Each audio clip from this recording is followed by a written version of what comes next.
In the depths of your heart, you fear. You fear for your children, their futures, their happiness. Yet within that same heart, hope resides. The life of a parent is a complex tapestry woven with threads of fear and hope. Fear, a chilling and constant companion, is ever at our heels. We worry about our children's health, their well-being, and their safety in a world that often seems fraught with peril. We are haunted by the thought of them being hurt, of them struggling in school, or being left out. And perhaps the most daunting fear of all, we worry about their future. Will they find their path? Will they build a life that brings them joy and fulfillment? Yet as parents, we are not merely creatures of fear. Hope also courses through our veins, bright and resilient. We dream of the day our children step into their own, carving out their place in the world.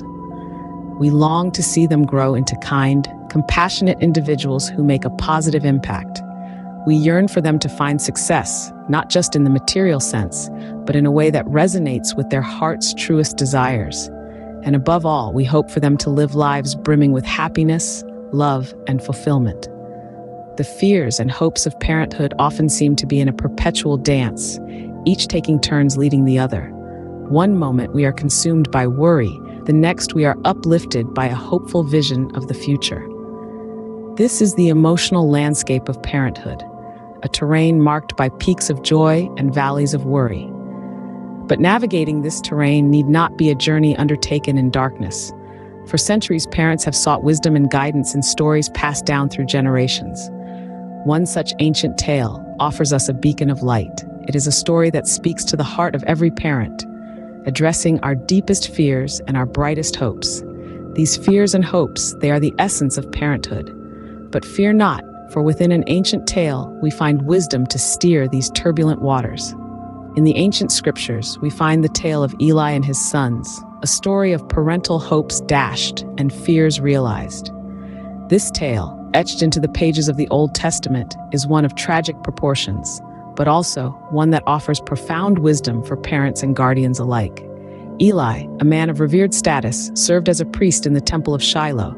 He was a spiritual beacon, guiding his people towards righteousness.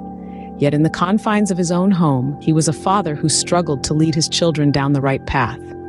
His two sons, Hophni and Phinehas, were priests like their father, but they strayed far from the virtuous path Eli had hoped they would tread. Their actions were far from holy. They treated the Lord's offerings with contempt and took advantage of their priestly position for personal gain. These misdeeds, however, were not hidden from Eli. He was aware of his sons' transgressions and the disgrace they brought upon their sacred office. Despite this knowledge, Eli's response was insufficient. He reprimanded his sons, but his words were empty echoes in the grand halls of their misdeeds. He failed to enforce discipline, to exact the necessary consequences for their actions. His sons' disrespect for their sacred duties continued unabated, leading to their downfall and, ultimately, Eli's own demise. Yet, this tale is not merely a chronicle of failure.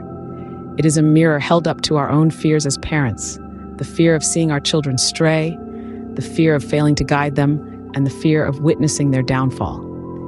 It is a stark reminder that authority without enforcement, love without discipline, can lead to ruin. But this story is not without hope.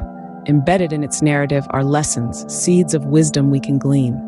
Lessons on the importance of discipline, the consequences of neglecting our duties, and the power of corrective love.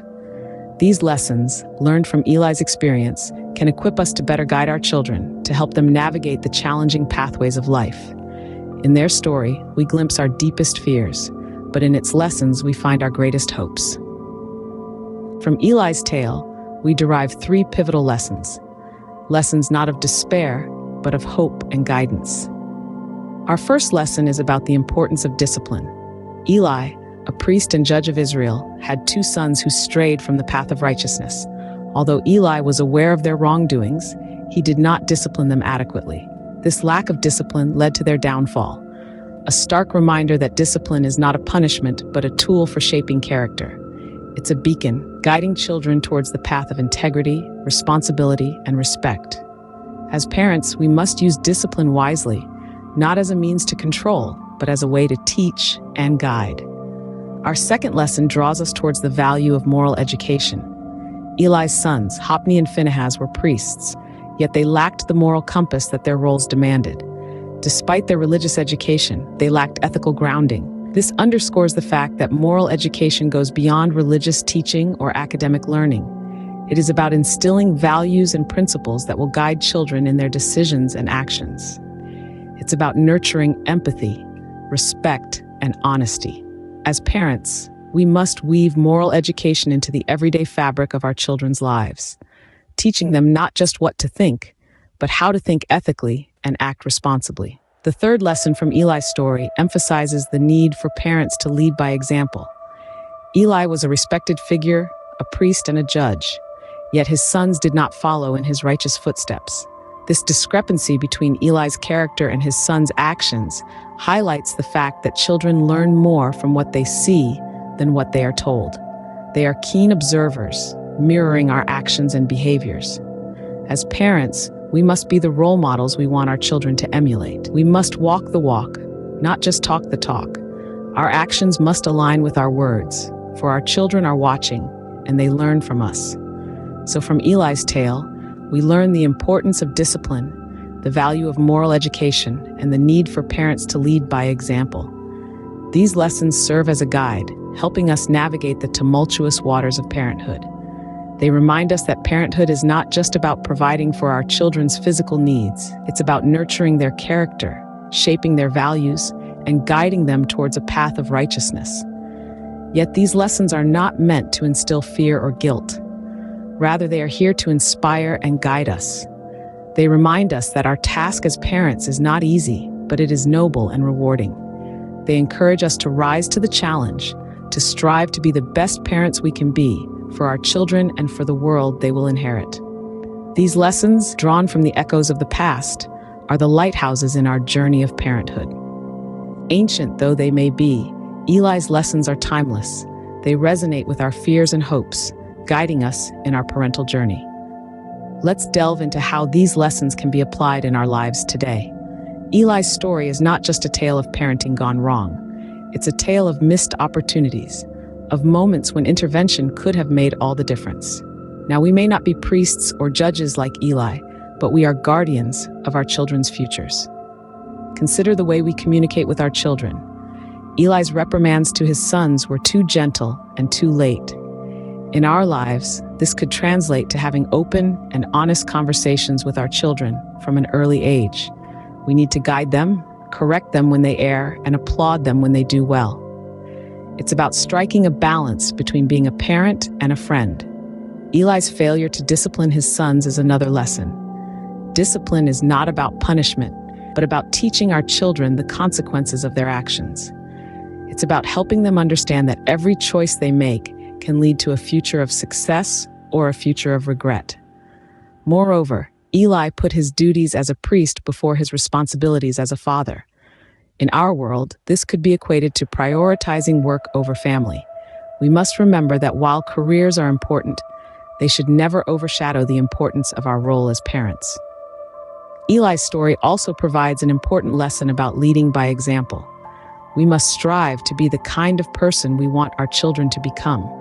If we want them to be kind, we must show kindness. If we want them to be honest, we must practice honesty. Lastly, we learn from Eli the importance of spiritual guidance. Regardless of our religious beliefs, imparting moral and ethical values is a crucial part of parenting. It's about helping our children navigate the complex world with a moral compass. In every parent's heart, fear and hope coexist, but armed with Eli's lessons, we can face our fears and nurture our hopes. The tale of Eli and his sons is a mirror reflecting our deepest fears and our highest hopes. It is a story steeped in wisdom, giving us a glimpse into the timeless battle between fear and hope that defines parenthood. The lessons we glean from Eli's narrative are not just historical artifacts, but relevant tools for modern-day parenting.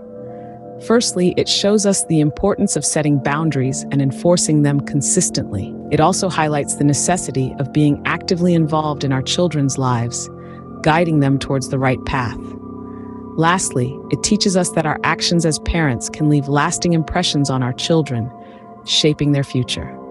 What we must remember is that these lessons are not a formula for perfect parenting. Instead, They are a compass, guiding us through the complex labyrinth that is parenthood. In the end, parenthood is a journey guided by fear and hope. But remember, within you lies the power to shape a future of hope from a past of fear.